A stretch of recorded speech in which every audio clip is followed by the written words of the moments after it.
I'm Karen, age 27, and my husband Stephen is also 27. We tied the knot just last year, both juggling full-time jobs. I work as a nurse, and Stephen is in pharmaceutical sales. Our paths had crossed before, but it was at a coworker's happy hour event that we truly connected. Being a fan of good drinks, the after-work cocktails that evening were especially delightful. Though we had encountered each other previously, that night marked the first time we engaged in meaningful conversation. Our drink preferences aligned, and we hit it off effortlessly. Each encounter thereafter was enjoyable and easy, quickly leading us into a dating relationship. On my birthday, Stephen opened up about his feelings, and we officially became a couple. Our favorite dates revolve around discovering hidden gems that offer excellent drinks. I'm partial to wine, while Stephen leans towards sake. Our differing tastes add a fun dynamic, allowing us to share and learn new things from one another. As our relationship progressed, thoughts of marriage started to occupy my mind.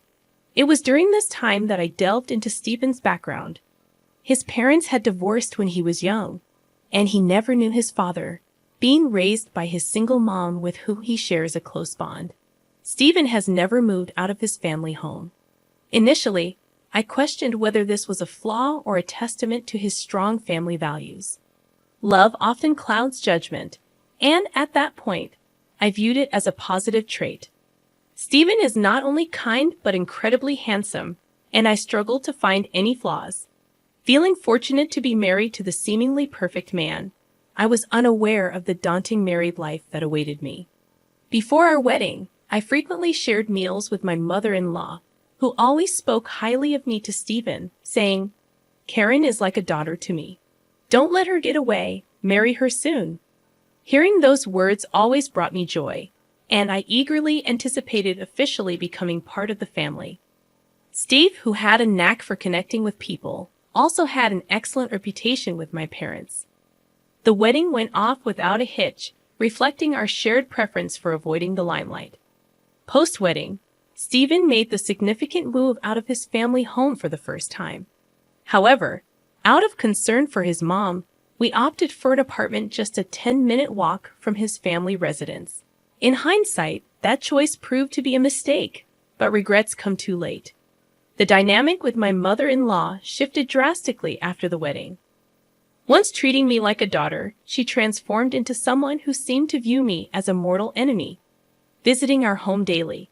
With care, I approached Stephen, expressing, "I appreciate your mom's visits, but it's challenging for me to relax. Could you ask her to come less frequently on workdays?" Stephen's response was unexpected, as he asserted, "Why? We're family now. Mom gets lonely, she loves to talk, and she hates being alone. I wish she would be more understanding. This is my home too, and I can't convey something I don't believe. If you have something to say it yourself. I won't." It was a surprising turn, and Stephen's refusal to consider my perspective left me taken aback.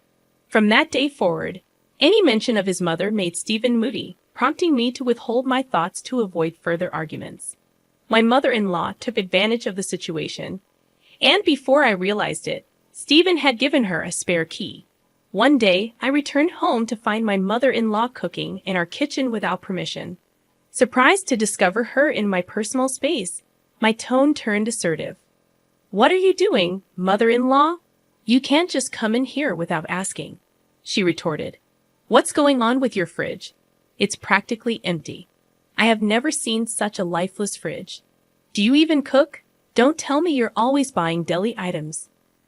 Unable to hold back any longer, I responded, "I shop for fresh ingredients daily. I've heard your fridge is always packed like a traffic jam. It's impressive you can manage that. I just bought ingredients today. Sure, we have deli days, but I also cook to save money. And by the way, deli food these days is pretty good. Haven't you ever tried it?" Mother-in-law wasn't backing down. "I'll listen to you. I would rather not have Stephen eat food when we don't even know who made it. This is what happens when he marries an incompetent wife. I should have taught him to be more discerning about women." Sparks ignited between us, and once I began expressing my grievances, words poured out uncontrollably. "Do you see the shopping bag, mother-in-law? Not a single deli item in it. I'm busy, so could you please not get in my way? You're not even a guest anymore. You let yourself in. Mother-in-law stormed out, her face flushed with anger. I'll tell Stephen about this. I had more to say, but she left. Despite feeling uncomfortable, I knew I was justified. Shaking off the negative vibes, I focused on cooking pot roast. When Stephen returned home, his face mirrored his mother's anger. What'd you say to Mom? She called me crying. How could you be so cruel when she was just trying to help because you're busy? Baffled, I responded, first off, breaking into someone's home isn't a surprise. And if it is, then a burglar should be forgiven if they call it a surprise, right? This happened because you gave her a spare key. She could have come when one of us was home. It's not only unnecessary, but also intrusive. What about my privacy? I have no intention of apologizing. Stephen looked shocked and with a single word said, please. Can you two just get along? He retreated to his room without eating dinner. Hoping this dispute would make him more considerate, I endured days of minimal communication. Unable to bear the tension, I initiated a conversation saying, what do you want to do going forward? I don't want a relationship where we don't communicate. Let's talk. Finally, Stephen spoke up, saying, Mom's remorseful. She was crying yesterday, worried you would never forgive her. The root cause was me giving her the spare key. I'm sorry, Karen. I didn't care about mother-in-law as long as Stephen understood. That was enough. My weakness showed, and I forgave him. Even though I knew in the back of my mind, my fault is that I forgive. Stephen promptly called his mother, who eagerly came running, visibly relieved to be summoned. Exhausted from the ongoing conflict, I harbored a bad feeling but was willing to give peace a chance. As soon as mother-in-law saw my face, it was as if a switch had been turned on. Oh, I'm so relieved. I thought Karen would never speak to me again. I know I overstepped, and I promised never to do it again. Mother-in-law began speaking in a voice as sweet as if she were addressing a cat. Despite my reservations, she pulled out a mysterious bag from her purse. I met an old friend from college yesterday. She's unbelievably youthful and beautiful. She gave me some Chinese tea. That's her beauty secret. I thought I'd share some with you, not that you need it. My instincts raised concern, but I felt awkward refusing. Stephen whispered, just have 1 cup of tea with her. I'll make sure she leaves as soon as possible. Wanting her gone, I reluctantly agreed to the tea. I'd always enjoyed Chinese tea, and it's popular at my workplace too. Mother-in-law quickly poured hot water into the tea pack. This tea is supposed to be good for your skin and boost female hormones. You guys are thinking about having kids soon, right? If you like it, I'll tell my friend to get some for you, she said, placing the cup in front of me. The aroma was a bit unusual, but I took a sip anyway. It tasted strange, but I dismissed it, thinking it was just a new flavor. However, my bad feeling came true. I woke up in the middle of the night with stomach pain, feeling half faint. By the time I felt better, it was already morning. There was no doubt about it. The only thing I had consumed that Stephen hadn't was the suspicious Chinese tea. I told Stephen about it, but he didn't take me seriously. Karen, that's a terrible accusation. Mom brought the tea to make amends. You're making it sound like she poisoned you. Don't you feel ashamed? It's probably just an upset stomach. Mom would never do something like that. Stephen wouldn't believe that I was being malicious, but without evidence, I couldn't press the issue. Still, I have been wary of anything from mother-in-law since then. Just before Stephen's birthday, mother-in-law called. Karen, I'm cooking for Stephen's birthday. Say you can come or not, it's up to you. You're busy, right? Maybe you should take some time to refresh yourself. She was planning to celebrate Stephen's birthday without me. I hadn't dared to eat anything from her since that day, and homemade food was out of the question. But I was planning to spend Stephen's birthday together, so I felt upset. I thought we would spend his birthday together since we are newlyweds. I assume you have celebrated with him every year until now, so from now on it's my turn. Before I could complete my sentence, she abruptly interrupted me. Regardless, I insist on Stephen returning home. Karen, your presence is optional. We can defer the celebration of your birthday to next month, all right? I left the decision in Steph's hands. That nickname of hers. Steph responded, "Did you catch that? You have the freedom to do whatever you please on that day." Without hesitation, he favored his mother-in-law over me, and my patience was wearing thin. On Stephen's birthday, his enthusiasm was contagious, but it left me feeling queasy. My affection for him began to dwindle. He relished celebrating exclusively with his mom, transforming into more of a mama's boy. Their dining outings became more frequent. I'm occupied with work and can't dwell on this all the time. A month flew by, and it was my birthday. Traditionally, we celebrated at our favorite restaurant. I assumed this year would follow suit, but Stephen surprised me. Mom wants to join in the celebration. She'd be happiest if the two of you could get along. I was taken aback, frozen in shock. Stephen, still exuberant, remained oblivious. I expressed, "I wanted to celebrate with just you, Stephen. We spent your birthday together, so let's do the same for mine." Stephen, for some inexplicable reason, interpreted it as politeness. No need to hold back. Mom offered, so it's fine. He just couldn't grasp it. With no other option, I had to be resolute. No offense to mother-in-law, but I want to spend my birthday exclusively with you. I'd like to go to our special restaurant. Suddenly, Stephen erupted in anger. "Don't reject Mom's kindness. You're heartless. Haven't you realized she didn't invite you to my birthday? Just comply with my wishes. It's already a hassle." I was done arguing.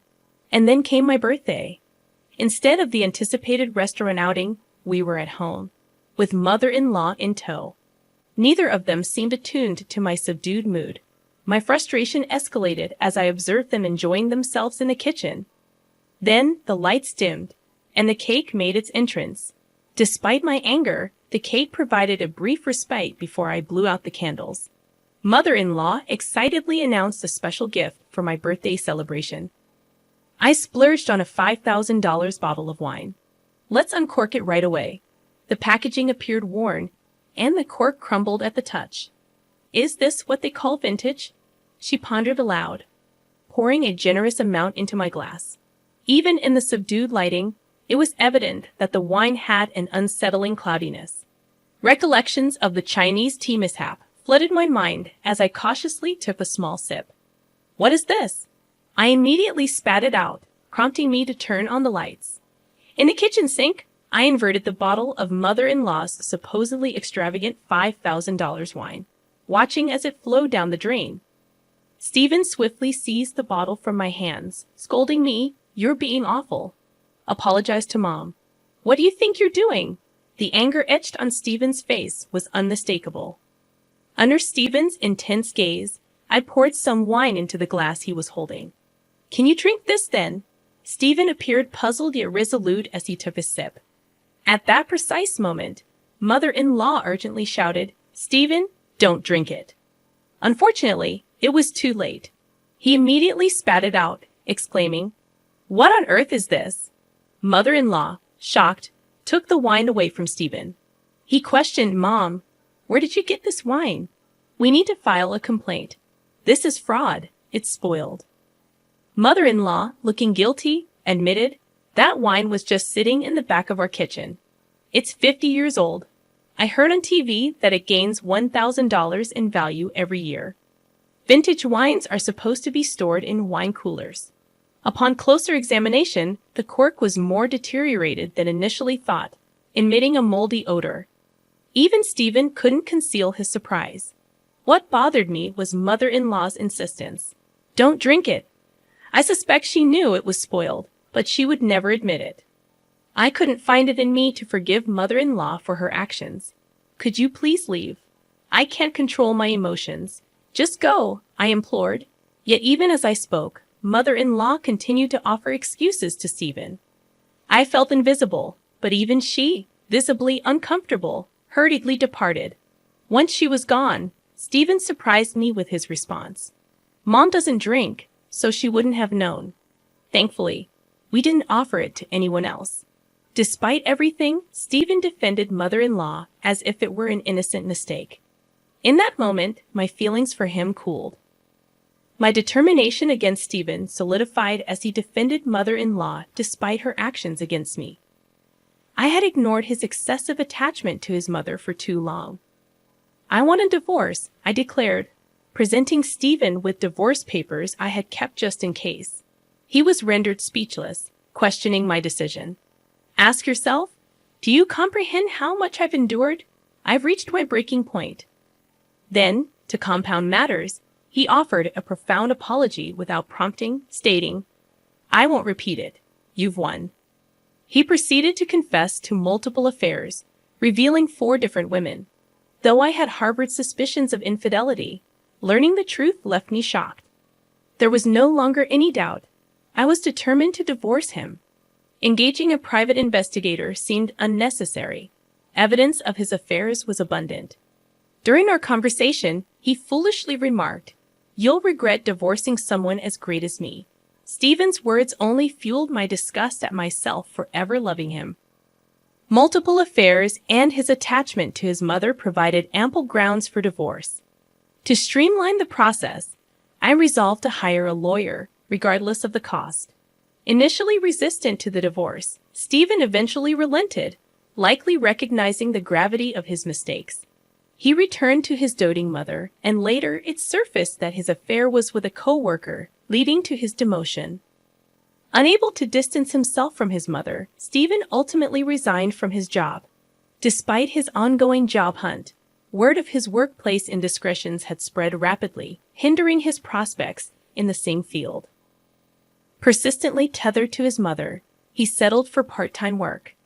Given his arrogant and unreliable demeanor, it seems unlikely that he will maintain the job for an extended period. While I rely on his steady employment to receive alimony, the payments are currently consistent, so I'll count that as a win. I discovered that mother-in-law, who had presented herself as superior, was in fact a hoarder. Stephen's family home turned out to be a literal dump, explaining their reluctance to have me over. As the stench became a bother to neighbors, police intervention became necessary. The mere thought of consuming wine from that house still turns my stomach. Let Stephen live in his squalid environment and work his sporadic part-time jobs with his beloved mother-in-law for all I care. Though I've returned to my previous life, I find happiness in the absence of torment. No longer will Stephen disrupt my workplace, providing a welcome relief. In hindsight, Stephen possessed good looks but little else. The fact that he complies with alimony payments is a silver lining, I suppose. The breakup taught me a valuable lesson. Love is, indeed, blind. This time, I'm putting romance on hold to focus on my career. I've learned my lesson and am determined to prioritize my professional pursuits.